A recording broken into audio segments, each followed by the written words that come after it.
Hello friends! ఈరోజు మనం 'matka' movie review ఏంటో చూద్దాం. 'మట్కా' మూవీ స్టోరీ గురించి ఫస్ట్ మాట్లాడుకుందాం. 'మట్కా' మూవీ స్టోరీ చాలా సింపుల్‌గా ఉంటుంది. ఆ స్టోరీ అంతా కూడా ఒక మనిషి గురించి. ఆ మనిషి పేరే రతన్ కటారి. అతన్నే 'మట్కా వాసు.' అతనే మన వరుణ్ తేజ్ అన్నమాట. ఒక నార్మల్ వ్యక్తి పూర్ బ్యాక్‌గ్రౌండ్ నుంచి ఒక పెద్ద గ్యాంగ్‌స్టర్ ఎలా అయ్యాడు అనేదే 'మట్కా' స్టోరీ. సో, ఫస్ట్‌లీ ఈ మూవీలో మేక్ ఓవర్ గురించి మాట్లాడుకుందాం. ఈ మూవీలో వరుణ్ తేజ్ చాలా డిఫరెంట్ షేడ్స్‌లో అయితే మనకు కనిపించారు. అది మనం ఆల్రెడీ ట్రైలర్‌లో అయితే చూసాం. సో, ఈ మూవీ కూడా మొత్తం కూడా చాలా వింటేజ్‌గా ఉంటుంది. చాలా బ్యాక్ స్టోరీ అన్నమాట. ఫస్ట్‌లీ ఈ మూవీ మనం ఫస్ట్‌లీ ఈ మూవీలో మనం పాజిటివ్ థింగ్ గురించి మాట్లాడుకుందాం. ఈ మూవీలో ఫస్ట్ పాజిటివ్ థింగ్ వచ్చేసి వరుణ్ తేజ్.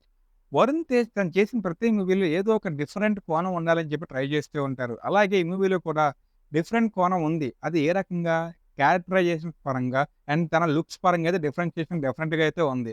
సో, వరుణ్ తేజ్ యాక్టింగ్ విషయంలో అయితే ఈ మూవీలో పాయింట్ ఔట్ చేయడానికైతే ఏమి లేదు. చాలా బావుంది.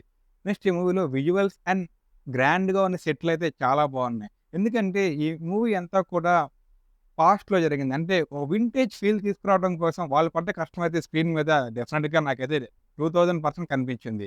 నెక్స్ట్ ఈ మూవీలో బ్యాక్‌గ్రౌండ్ స్కోర్ అయితే చాలా బావుంది. 'జీవి ప్రకాష్' ఆల్రెడీ మన రీసెంట్‌గా వచ్చిన 'అమరన్', 'లక్కీ భాస్కర్‌తో' ఎలా అయితే ప్రూవ్ చేసుకున్నారో ఈ మూవీతో కూడా అలానే ప్రూవ్ చేసుకున్నారు. సో, బ్యాక్‌గ్రౌండ్ స్కోర్ అయితే అంత బావుంది ఈ మూవీలో. నెక్స్ట్ ఈ మూవీలో నెగెటివ్ పాయింట్ గురించొస్తే ఈ మూవీలో స్టోరీ అయితే ఫుల్ నెగెటివ్ అనమాట. ఎందుకంటే ఇదేం కొత్త స్టోరీ అయితే కానే కాదు. ఏదో పురాతన కాలం నుంచి మనం చూస్తున్న స్టోరీని. కాకపోతే ఒక డిఫరెంట్ గెటప్స్‌లో రిప్రజెంట్ చేశారు అంతే. దానివల్ల మనకి పెద్ద ఎక్సైటింగ్ అయితే ఏమి అనిపించదు. మనకు ఆల్రెడీ అర్థమైపోతుంది. ఓకే. నెక్స్ట్ రాబోయేది ఇదేనా అని చెప్పేసి. చాలా ప్రెడిక్టబుల్‌గా అయితే ఉంటుంది స్టోరీ అంతా కూడా.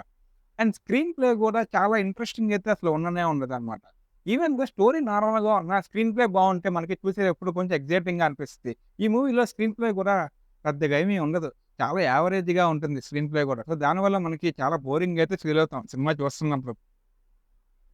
అండ్ ఈ మూవీలో సినిమా అంతా కూడా వరుణ్ తేజ్ చుట్టూ, వరుణ్ తేజ్ మీదే తిరుగుతూ ఉంటుంది కానీ, వేరే వాళ్ళకి పెద్ద స్కోప్ ఏమి ఉండదు సినిమాలో. సినిమాలో ఉన్న హీరోయిన్ మీనాక్షి చౌదరికి కూడా పెద్ద ఇంపార్టెన్స్ కానీ, తన క్యారెక్టర్‌కి జస్టిఫికేషన్ కానీ ఏమీ ఉండదనమాట. సినిమా అంతా కూడా హీరో మీదే ఉంటుంది. అలా వేరే యాక్టర్‌లని కూడా వాడుకోకుండా మొత్తం హీరో మీదే బేస్ అయ్యి తీయటం కూడా నాకు పెద్దగా అయితే అనిపించలేదు. అండ్ ఓవరాల్‌గా ఈ మూవీ మీరు చూడొచ్చా? వద్దా? అంటే మాత్రం Varun Tej different shades of getup and vintage feel ఉన్న సినిమా చూడాలి అనుకున్న వాళ్ళకైతే మీరు ఈ మూవీ చూడండి. అంతేగాని మూవీలో ఏదో ఎక్స్‌పెక్ట్ చేసి ఎళ్తా, నాకేదో తెలిసిపోయిద్ది, నేనేదో ఆనందపడిపోతా అనే కాన్సెప్ట్‌లో మీరు మూవీకెళ్తే మాత్రం డెఫినిట్‌గా చెప్తున్నా 10,000% డిసప్పాయింట్ అయితే అవుతారు. అండ్ ఈ మూవీకి నేనిచ్చే రేటింగ్ వచ్చేసి 1.5/5. సో, అది friends 'Matka' movie review. So, ఎవరైనా నచ్చినట్లయితే మీరు లైక్ చేయండి, షేర్ చేయండి, సబ్స్క్రైబ్ చేయండి. And please do follow to Akhil Paladugu tales for more such videos. Thank you.